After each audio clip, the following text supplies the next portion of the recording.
가기서는 증시 각도기. 안녕하세요. 증시 각도기 TV 시청자 여러분, 투자자 여러분, 독일말 여러분 반갑습니다. 2월 23일 수요일 아침이 환하게 밝았습니다. 네, 많은 분들이 아시아권에서 지금 유럽 쪽과 러시아 쪽에서 일어나는 전쟁 문제로 굉장히 고민을 하면서 어제 저녁을 맞이하셨을 텐데요.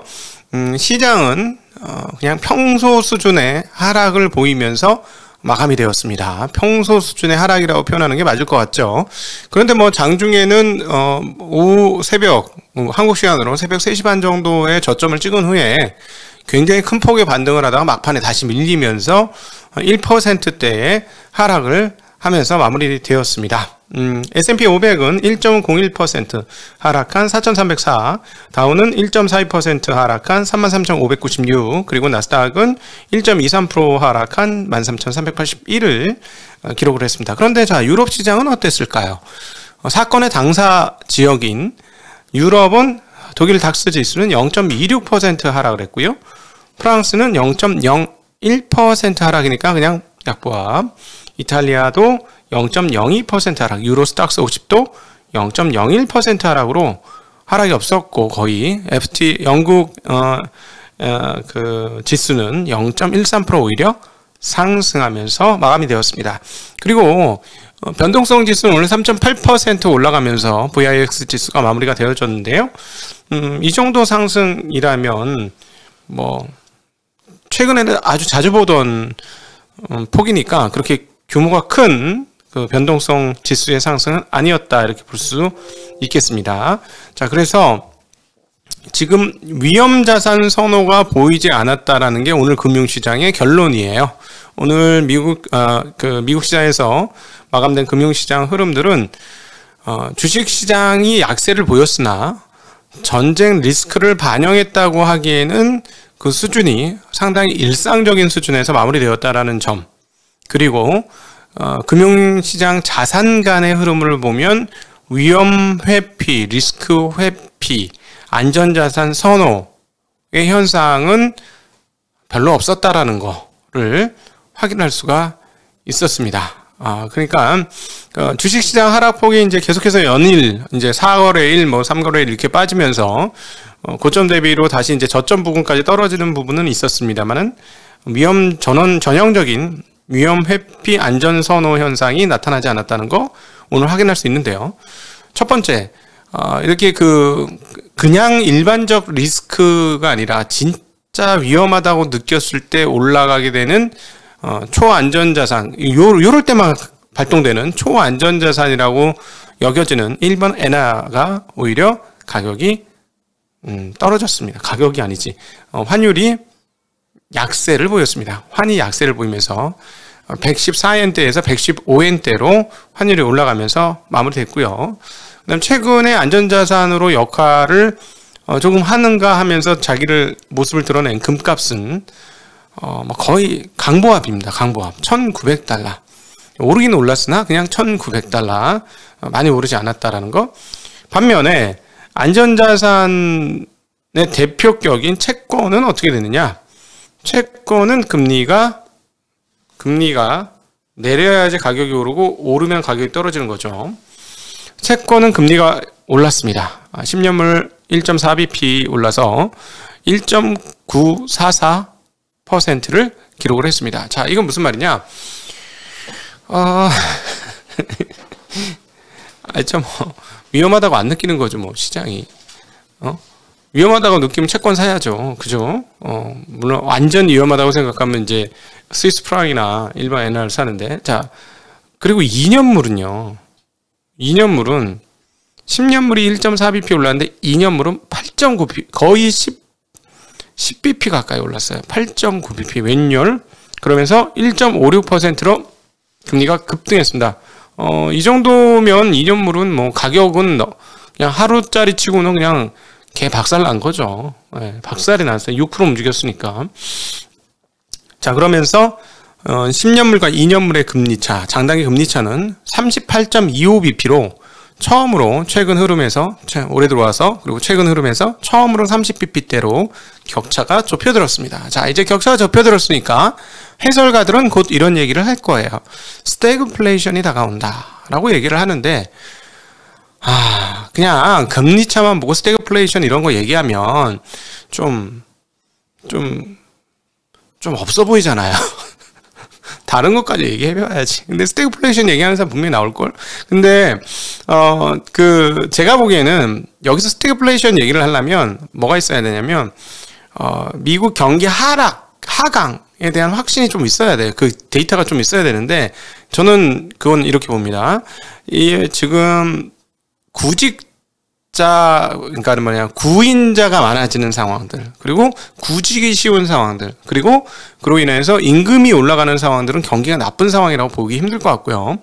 연준이 공격적으로 금리 인상을 하겠다는 태도의 기반에는 드디어 고용이 해결됐다. 왜냐하면 작년도 2020년 초와 2021년 초와 2020년 후반에 계속해서 연준이 했던 이야기, 그리고 독일 책방에서도 한번 했던 벤 버냉키의 이야기를 하면서 또 하나가 나왔던 것 중에 하나가 고용이잖아요. 고용을 중요하게 여기겠다. 그러니까 단순히 최종 대부자의 역할뿐만 아니라 경기 부스터 역할을 하는 데 있어서 자기네들의 그 기준점은 고용이다 라는 얘기를 여러 차례 했습니다. 20년, 21년 동안에 고용이 지금 회복되잖아요. 그리고 고용 회복의 가장 전형적인 건 뭐예요? 임금이 올라간다는 거잖아요. 임금이 올라가고 있잖아요. 자, 이런 것을 일컬어 경기가 상승한다라고 표현하자. 이걸 하락한다라고 표현하기는 굉장히 어렵죠. 그래서 그런 측면에서 스태그플레이션까지 얘기를 하려면 구직이 잘 안 되고 임금이 떨어지는 이런 구간들, 임금 정체나 하락, 이런 것들이 나와야 되지 않을까 싶습니다. 그래야 경기가 하락했다고 얘기를 하죠. 그래서 단순히 장단기 금리가 떨어졌다고 해서 스태그플레이션 얘기하기에는 아닌 것 같은데. 저희가 이제 미국에 있으면 이거 되게 쉽게 얘기할 것 같아요. 미국에서 이렇게 딱 경기 보면 아니에요. 뭐 이렇게 쉽게 얘기할 것 같은데, 데이터로만 보다 숫자로만 조금씩 보니까, 그것도 매일 보는 게 아니라서 정확하진 않은데, 미국에 계신 분들 한번 얘기해 주시죠. 자, 여전히 인플레이션 나고, 그 다음에 직장 구하기 쉽고 임금이 올라가고 그런 상황인지 뭐 댓글로 알려주시면 정말 감사하겠습니다. 여러분의 그런 것들이 오히려 데이터보다 가끔씩 더 정확할 때가 있으니까 좀 알려주시면 좋겠습니다. 자, 페드워치가 얘기하는 3월달에 금리 인상 가능성, 25bp 금리 인상 가능성이 67%가 넘고요. 50bp 인상 가능성은 32%입니다. 50bp 인상 가능성은 있지만 계속해서 말씀드리지만 이건 저의 얘기가 아니고 연준 총재의 이야기였죠. 연준 총재들 여러 사람들의 모음의 중간치 정도가 연준의 실질적인 집행 행정이 될 것이다 라는 측면은 뭐 당연한 수순이죠. 그렇기 때문에 지금 연준 인사들이 했던 얘기를 종합해서 평균 쳐보면 50bp 아닐 확률은 훨씬 높은 게 사실이다 라는 거고, 시장이 지금 2월 중순이 넘어가고 있고 2월 하순, 그리고 FOMC 회의는 3월 15, 16일 날 있게 되는데, 이제는 한 달도 남지 않은 시점에서 페드워치의 50bp 인상 가능성이 33%니까 예전보다는 오히려 조금 떨어진 것 같다는 느낌 받을 수 있습니다. 자, 전쟁이 일어났다면 유가는 어떻게 될까요? 산유국의 전쟁이기 때문에 유가가 많이 올라야 할 것 같은데 오르긴 올랐습니다. 자, 오늘 그 흐름을 한번 살펴보도록 할까요? 네, 유가 차트가 준비가 됐는지 모르겠는데 유가 차트가 준비됐으면 유가 차트 한번 보도록 하겠습니다. 자, 저거가 네, 오늘 쫙 올랐다 줄줄줄 세죠. 94.5달러, WTI 기준 94.5달러 정도까지 갔다 쫙쫙쫙 세고요. 브렌트유도 99달러 갔다가 쭉 빠지면서 0.21% 상승한 93달러 선에서 마감이 됐습니다. 브렌트유도. 자, 전쟁 리스크라고 표현하기에는 유가가 너무 약한 듯하다라고 말씀드릴 수 있을 것 같고요. 자, 오늘 시장을 한 뒤로 쫙 보여줄 수 있는 건, 자, 나스닥 지수입니다. 나스닥 지수 흐름 보면, 자, 오늘 보세요. 3시 반 정도까지 완전히 이거 진짜 전쟁인가 하는 분위기 있다가 갑자기 확 들어올렸다 막판에 좀 죽으면서 끝났습니다. 이게 이제 대표적인 흐름이었고, 또 이제 나머지 하나 더 차트 한번 보면서 이야기하도록 하죠. 네. 오늘 이건 지금 할 건 아니었는데. 브라질 헤아라 가격이에요. 네. 브라질 헤알, 이거 지금 1년치예요, 여러분. 1년치. 이거 봉 차트로 보면 훨씬 더 실감 나는데, 이거 한 달짜리 보면은 계속 우하향이야. 지금, 이 말이 되면 5.7이었던 게 5.0입니다, 지금. 한 15% 올랐어요. 브라질 헤아라가. 자, 브라질 국채 받으신 분들은, 자, 평가 손이 좀 줄어들었었죠. 자, 근데, 지금 계속해서 말씀드렸지만은 전쟁 위기라고 보기에는 조금 애매한데, 지정학적 문제가 발생한 거는 확실히 그렇게 보입니다. 왜냐하면 농산물 가격하고 금속, 비철금속 가격이 상당히 올랐어요, 오늘. 지금 미국 소맥이 5.41%나 올랐고, 미국 옥수수 3.4%나 올랐습니다. 농산물이 전반적으로 상승을 했고요. 그 다음에 니켈, 안 그래도 계속 고점이었잖아요. 2.66% 추가 올랐고, 알루미늄도 2.0% 추가 올랐고, 아연까지도 뭐 오늘 2.6% 올랐으니까, 비철금속 강세는 계속해서 지속되고 있습니다. 그래서 인플레를 유발할 수 있는 요소들은 계속 상승을 하고 있다라는 거, 그리고 또 뭐 이것과 관련돼서 원자재, 러시아는 원자재를 또 파는 국가이기도 하잖아요. 뭐 가스만 파는 게 아니니까. 그것과 연관이 되어 있나? 하는 생각도 들고, 이거 가격이 이렇게 올라오면은, 야, 누가 승자일까 보니까 미국이 승자일 것 같아. 미국이 세계 최대 농산물 수출 국가 아닙니까? 네. 그런데 보니까 브라질은 지금 헤알이 계속 강세인 거예요.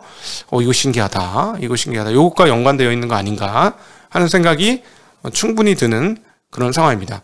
그래서 인플레 유발 요인들은, 지금, 계속해서 커져가고 있고요. 자, 어떻게 했을까요? 전쟁을 일으키는 건 아니고, 이제 동부 쪽으로 뭐 군사를 배치하고 해서 지정학적 리스크는 계속 커져가는데, 이걸 보면서 저는 기분이 아주 묘했습니다. 독일이 러시아와 자국을 잇는 해저 천연가스관인 노르트스트름 2 승인 절차를 중단했다라고. 이거 누가 반대하던 건데, 그죠? 이거 누가 반대했었죠? 미국이 반대하던 건데, 이것까지 가면은 완전히 러시아의 에너지 패권이 종속된다라고 이야기를 했던 것이고, 러시아 푸틴은 이 부분에 대해서 뭐라고 얘기했냐? 자꾸 너희들 유럽 애들 지금 단기로다가 가스 사지 마. 그러니까 너희들이 지금 작년 연말에 이렇게 힘들잖아. 이렇게 에너지 문제가 왜 이렇게 난 거야? 자꾸 단기로 롤오버하니까 그렇지. 장기를 사, 장기. 우리한테 장기 계약을 해. 라고 계속 했었죠. 그리고 그런 대표적인 사업이 노르트스트름 2였어요. 송유관 다 깔고 나서, 여기는 이제 우크라이나를 통하지 않고 이쪽으로 오기 때문에 러시아 입장에서는 되게 좋은 입장인 거였죠. 에? 해저로 뚫고 들어왔으니까. 이게 과연 이번에 우크라이나 사태하고 상관이 없을까 하는 생각이, 오늘 출근하면서 작년도 후반부에 있었던 유럽의 에너지 문제에 대한 자료를 읽으면서 굉장히 머리가 복잡해지더라고요. 그래서 이건 내 수준은 좀 넘었다. 이것까지 알기에는 뭐 나는 수준이 안 된다. 이런 생각이 드는데, 어찌되었거나 이번 우크라이나 사태하고, 지금 가스관이 우크라이나를 통해서 오잖아요. 우크라이나를 통해서 오는데, 이게 해저 이걸로 오면은, 야, 러시아는 무슨 생각을 가지고 이렇게 하고 있을까? 그럼 많이 팔 수 있으니까. 그런데 지금 이거를 드디어 독일이 노르스트림 2 승인 절차를 중단했다. 그리고 미국은 러시아의 은행과 국채, 그리고 개인에 대한 금융 제재를 강력하게 했고, 뭐 영국도 여기에 동참하고, 유럽의 몇몇 나라도 동참하고, 이런 상황인 것으로 뉴스가 계속 타전되고 있습니다. 자, 그래서 너무 복잡한 사안이구나. 이게 지금 되게 복잡한 사안이구나. 이 문제가 일단은 뭐 나토 문제로 인해서 불거졌긴 했지만, 그 이외에 다른 문제도 상당히 많은데, 제가 보기에는 에너지 문제가 굉장히 적지 않은 영향이 있지 않을까 하는 추측을 하는 아침이라서 머리가 복잡한 아침이었습니다. 자, S&P 코어 로직의 케이서실러가 집계한 12월 전미주택가격지수가 연율로 무려 18.8%가 상승했습니다. 새우깡이 18.3%, 8%, 소주값이 18% 올라도 놀라운데 집값이 18%나 상승했어요. 19% 가까이. 네, 연율 연간 상승률로는 1987년부터 이 자료를 집계했는데 사상 최고 수준입니다. 야, 그러니까 지금 미국의 인플레이션 장난이 아니라서 계속 이렇게 나오면은 네, 일단 금리는 4번에서 5번 정도 시장에 녹이고 있다고 보여지는데 어쨌든 지금 분위기로 봐서는 3월달에 금리 올리고 나면 이제 악재가 터졌구나, 악재가 끝났구나 하면서 시장이 좀 안심을 할 수는 있으나 여전히 상반기 내내 그 인플레이션 요인은 이런 식으로 살아 있을 것 같고요. 그 다음에 이제 계속 그 여러 사람들과 대화를 하면서 머릿속에 정리되는 거는 반도체 쇼티지가 조금 생각보다 조금 구조적인 상황이 있는 것 같다. 라는 게 요즘 저의 생각입니다. 이제 권순양 브릿지에서 제가 대담을 했는데 그 얘기가 나갈 건데 저희 이제 이건 내피셜인데요. 아무리 봐도 이미 선단 공정 쪽에서도 지금 굉장히 지금 빡시잖아요. 지금 빡신 상황이고 그 다음에 아직 그 TSMC를 이렇게 그 뭐랄까 대체할 만한 세력이 지금 별로 없는 상황이잖아요. 삼성이 하고는 있습니다만 아무래도 TSMC보다는 아직 경력이 짧기 때문에 원하는 선단 공정의 그 공정 프로세스를 다 갖추지 못했을 가능성은 뭐 상당하죠. 그 다음에 밸류체인 못 가진 거는 뭐 더 뻔한 사실이고 이거는 지난주에 있었던 정혜선 작가의 2부를 보시면 아실 텐데 그런 상황이니까 이게 어떻게 되냐면 비싼 라인에다 라인 이렇게 주고 나면 싼 거 만들 수 있는 라인의 여분이 점점 없어지는 거 아니냐. 그래서 반도체 문제가 계속 문제가 되는 거 아니냐. 반도체 문제가 계속해서 유지가 되고 있으면 자동차 가격이 떨어질 수가 없고 자동차가 계속 고공행진하고 중고차도 고공행진을 하고 거기다 이렇게 유가까지 고공행진을 하면 인플레이션이 좀 이상해질 수도 있겠다라는 생각도 오늘 아침에 더불어서 해보았습니다. 지금 시간이 다 됐으니까 이 정도로 정리하고요. 질의응답 시간에 이 반도체와 관련된 얘기는 제가 조금 더 드릴 수 있도록 그렇게 하겠습니다. 긴 시간 함께 해주신 여러분 진심으로 감사하고 자 오늘 한국 시장은 약 그 미국 장외시장에서 0.34% 선물이 상승했기 때문에 오늘은 좀 상승을 할 것 같고요. 그 다음에 다행한 점은 오늘 종목 얘기는 많이 못 드렸는데 디램 현물 가격이 계속해서 올라가면서 마이크론 테크놀로지는 플러스가 났고요. 전반적으로 기술주들이 약세를 보였는 와중에서 필라델피아 반도체 지수는 상대적으로 0.83% 떨어지면서 과거하고는 좀 다른 게죠. 시장이 빠지면 기술주들이 더 많이 빠졌고 그중에서 반도체가 더 많이 빠졌는데 오늘은 그렇지 않았다라는 점까지 말씀드릴 수 있겠습니다. 여러분 긴 시간 함께 해주셔서 진심으로 감사합니다. 안녕.